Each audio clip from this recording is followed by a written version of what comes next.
Assalamualaikum, this is Sayyid Ahmad Kilani. In today's video, I will be teaching you how to attempt paragraph comprehension. It is one of the most important questions in English paper and it comes in almost all the grades like grade 9, 10, first year, second year and almost all the English papers you see and such type of question paragraph comprehension. इसको कैसे attempt करते हैं, इसका तरीका क्या है attempt करने का, वो हम इस वीडियो में देखते हैं।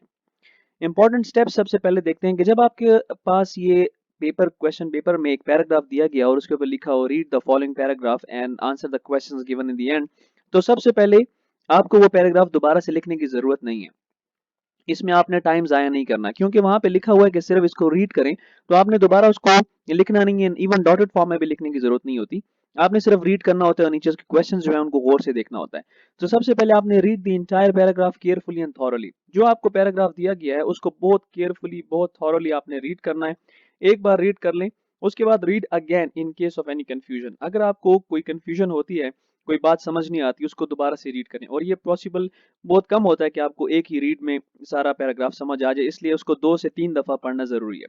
अगर उसमें आपको कोई सेंटेंस समझ नहीं आ रहा, try to translate the sentence in mother tongue in mind. तो कोई ऐसा सेंटेंस है या एक से ज्यादा सेंटेंस है जो आपको समझ नहीं आ रहे, तो आप उसको कोशिश करें कि जो आपकी अपनी मदर टंग है उसमें ट्रांसलेट करें अपने माइंड में ही। और उसके बाद point out the important information given. उसमें जितनी भी इंफॉर्मेशन दी गई है, अगर उसमें इंफॉर्मेशन में जो इंपॉर्टेंट इन्फॉर्मेशन आपको लगता है कि ये सारे पैराग्राफ में ये इन्फॉर्मेशन जो है, ये सेंटेंस जो है इंपॉर्टेंट है, तो उसको आप पॉइंट आउट करें। तो ये आपने सबसे पहले काम करना है। उसके बाद ये एक एग्जाम्पल मैंने आपको दी गई है यहाँ पे कि ऐसा ही कोई एग्जाम्पल आपके सामने पेपर में आता है और पैराग्राफ आपके सामने आता है, तो वो आपने कैसे करना है। तो सबसे पहले फॉर एग्जांपल ये आपका क्वेश्चन पेपर है और ये पैराग्राफ आपके सामने है और ऊपर लिखा है read the paragraph and answer the questions below. Paragraph पढ़ते हैं। It is one of the simplest ideas that anyone ever had. Here I want to persuade you how evolution explains the beginning of life on Earth. Darwin uncovered the theory of evolution and the method of natural selection. The idea of evolution is probably one of the most important ideas that anyone has ever had. Today, thanks to Darwin, we know why life is the way it is. We can predict how life will be in future. We can even postulate about the life on other planets. How amazing is that? अब ये जो paragraph है, इसमें हम एक दो पढ़ने के बाद हमारे जहन में ये एक आइडिया बन गया कि ये जो डार्विन की थ्योरी है, एवोल्यूशन की जो उसकी थ्योरी है, जो उसने ओरिजिन ऑफ स्पीशीज उसकी जो किताब का नाम है उसमें ये थ्योरी इसने लिखी थी। तो उसमें ये जो थ्योरी इसने पेश किया, ये पैराग्राफ उस थ्योरी के उससे रिलेट कर रहा है। इसमें आपको फॉर एग्जांपल कुछ वर्ड मुश्किल लगते हैं। फॉर एग्जांपल परसुएड, इसका मतलब है कन्विंस करना। और यहाँ पे एक वर्ड है पोस्टुलेट, इसका मतलब है किसी भी तहकीक के बगैर कोई बात ऐसे ही मान लेना, किसी बात को, किसी बात पे भरोसा कर लेना, किसी बात को मान लेना। तो अब यहाँ पे आपको देखें डार्विन अनकवर्ड द थ्योरी, इसका मतलब है थ्योरी लिखने वाला जो है वो डार्विन है, उसने अनकवर किया थ्योरी ऑफ एवोल्यूशन को और मेथड ऑफ नेचुरल सिलेक्शन को, कि हम इंसान जो है वो कैसे इंसान बने, इंसान बनने से पहले क्या थे। आपने सुना होगा कि इंसान जो है वो बंदर से इंसान की शक्ल उसने ली है। यही यही थ्योरी है डार्विन की, जो कहता था कि इंसान शुरू में एप्स हुआ करते थे। ये खैर एक साइंटिफिक थ्योरी है। Being Muslim we do not believe in this theory, but since it is a scientific theory, तो जो उसकी थ्योरी में उसने कहा है हम उसकी बात कर रहे हैं कि इंसान जो है, इस जो मौजूदा शक्ल है इंसान की, इससे पहले वो एप्स हुआ करता था। एप बंदर की एक किस्म है उसमें, और उसके साथ होते होते होते एक प्रोसेस के थ्रू वो आज जो इंसान हमें नजर आ रहा है, तो ये इसकी मौजूदा शक्ल है। ये एक पैराग्राफ आपको सामने इसको दिया गया। अब इसके नीचे जो क्वेश्चन है उसको देखते हैं। पहला क्वेश्चन है what is the topic of the paragraph. अब टॉपिक आप आसानी से सेलेक्ट करेंगे। अच्छा, इसमें आपने अगर कोई आंसर आपको यहाँ पे पैराग्राफ में नजर आ भी रहा है, तो आपने उसको कॉपी पेस्ट नहीं करना, कभी भी कॉपी पेस्ट ना करें। यही आंसर आपको पैराग्राफ में जरूर मिलेगा। कोई ऐसा क्वेश्चन नहीं होगा जिसका आंसर पैराग्राफ में ना हो, लेकिन आपने कॉपी पेस्ट नहीं करना, आपने उस आंसर को अपने वर्ड्स में लिखना है। अब यहाँ टॉपिक आप क्या दे सकते हैं, what is the topic of the paragraph. The topic of the paragraph आपको जो लगता है, जो आपके माइंड में आ रहा है कि origin of human beings और theory of evolution, इस तरह का आपके जहन में जो टॉपिक आप दे सकते हैं इसको, वो आपने लिखना है।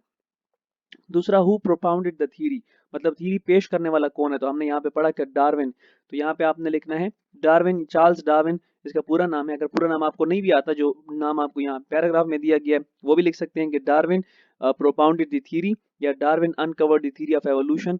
ये सेंटेंस को अपने वर्ड्स में भी लिख सकते हैं कि Darwin was the one who came up with this theory या Darwin was the one who propounded the theory। आपने इस तरह चेंज करके बात वही लिखनी है लेकिन अपने वर्ड्स में। And how is the idea of evolution, यहाँ पे हमारे पास है कि आइडिया जो है the idea of evolution is probably one of the best या one of the most important ideas.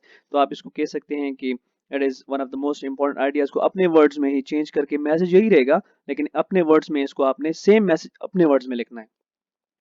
उसके बाद है what is postulate by parts of speech. Postulate ये जो वर्ड है ये पार्ट्स ऑफ स्पीच के लिहाज से क्या मतलब ये नाउन है, एडजेक्टिव है, वर्ब है, क्या है। तो आप ये खुद इसका मीनिंग भी गूगल पे सर्च करें या डिक्शनरी पे सर्च करें, आपको वहाँ पे पार्ट्स ऑफ स्पीच भी इसका नजर आ जाएगा, लिखा होगा। क्योंकि ये मैंने अभी बता दिया आपको तो फिर इसमें आप नहीं सीख पाएंगे। ये कम से कम ये वर्ड जब आप सर्च करेंगे तो इसका मीनिंग भी आपके माइंड में रहेगा, आपको ये पता चलेगा कि पार्ट्स ऑफ स्पीच के लिहाज से ये क्या है। तो वहाँ पे आपने सिर्फ लिख देना है द पॉस्टुलेट इज जो भी है बाय पार्ट ऑफ स्पीच। एक चीज जो आपने यहाँ पे गौर करनी है, ये जो माइंड में रखनी है वो ये है कि आंसर जो है वो बहुत भी ज्यादा हो तो 2 लाइन से ज्यादा नहीं होगा। क्योंकि हमेशा इंग्लिश के पेपर में ये जो पार्ट होता है ये अगर 4 क्वेश्चन है इसके तो 4 नंबर होते हैं। इसका मतलब यह है कि हर क्वेश्चन का एक ही नंबर है। Each question carries 1 mark. तो 1 मार्क के लिए जितना आंसर आपको लिखना होता है, जितना सफिशेंट है आपने उतना ही लिखना है। इसमें आपने 3 से 4 5 लाइंस नहीं लिखनी होती। ये कोई दूसरा कॉम्प्रिहेंशन क्वेश्चन नहीं है, ये पैराग्राफ कॉम्प्रिहेंशन है। और आपने मार्क्स को भी देखना है कि 4 मार्क्स हैं और 4 क्वेश्चंस हैं। तो कोशिश करेंगे टू द पॉइंट रहें और टू द पॉइंट बात पूछी गई है टू द पॉइंट आंसर देंगे इसका। अगर आपने डिटेल में जाना है, डिटेल में चले जाते हो, 4-5 लाइंस लिख देते हो तो उसका कोई फायदा नहीं है, फिर आपको इसकी समझ नहीं आई। आपने टू द पॉइंट लिखना है, बहुत भी हो तो 2 लाइनों से ज्यादा इसका आंसर नहीं होना चाहिए। So this was all about attemptation of paragraph comprehension. I hope you have got it. Thank you very much.